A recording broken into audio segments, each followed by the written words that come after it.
અમદાવાદના ચંડોળા વિસ્તારમાં રહેતા ગેરકાયદે બાંગ્લાદેશીઓને જે પ્રકારે છેલ્લા 3 દિવસથી કામગીરી કરવામાં આવી રહી છે, આપ સીધા જ દ્રશ્ય જોઈ રહ્યા છો અમદાવાદના ચંડોળા વિસ્તારથી, કે જ્યાં આગળ જે જેસીબી છે તે જે રાતના અહીંયા સ્ટેન્ડ બાય મૂકવામાં આવ્યા હતા તેને હવે બહાર કાઢી દેવામાં આવ્યા છે।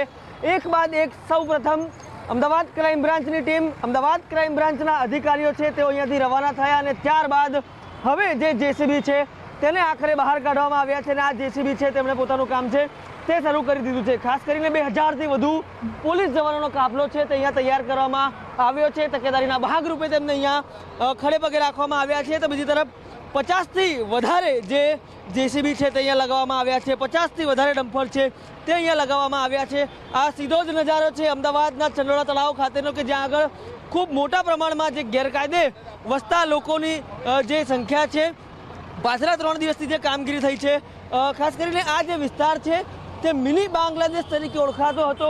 પાછલા કેટલાય સમયથી આ વિસ્તારમાં કામગીરી થઈ રહી હતી, પરંતુ હવે આખરે અહીંયા કાર્યવાહીની શરૂઆત થઈ છે। આપ દ્રશ્ય જુઓ, જે ક્રાઇમ બ્રાન્ચ છે, એસઓજી છે, તમામ લોકોની જે મદદ છે તે અહીંયા લેવામાં આવી રહી છે।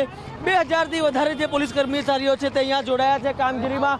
આ સીધા જ દ્રશ્યો છે ગુજરાત રાજ્યની સૌથી મોટી ડિમોલિશન કામગીરીના, સૌથી મોટી મેગા ડ્રાઈવના, કે જ્યાં આગળ ગેરકાયદે વસતા લોકો છે જે ક્યાંક ને ક્યાંક જમાવડો કરીને બેઠા હતા, જે ક્યાંક ને ક્યાંક ગેરકાયદે કામો કરતા હતા, આ તમામ ગેરકાયદે કામો કરનાર લોકો સામે હવે ક્યાંક ને ક્યાંક દાદાનું બુલડોઝર છે તે ચાલવા તરફ આગળ નીકળ્યું છે।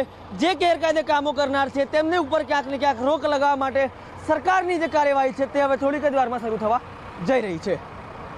કેમેરા પર્સન ચિરાગ સાથે રોનક વર્મા, TV9 અમદાવાદ।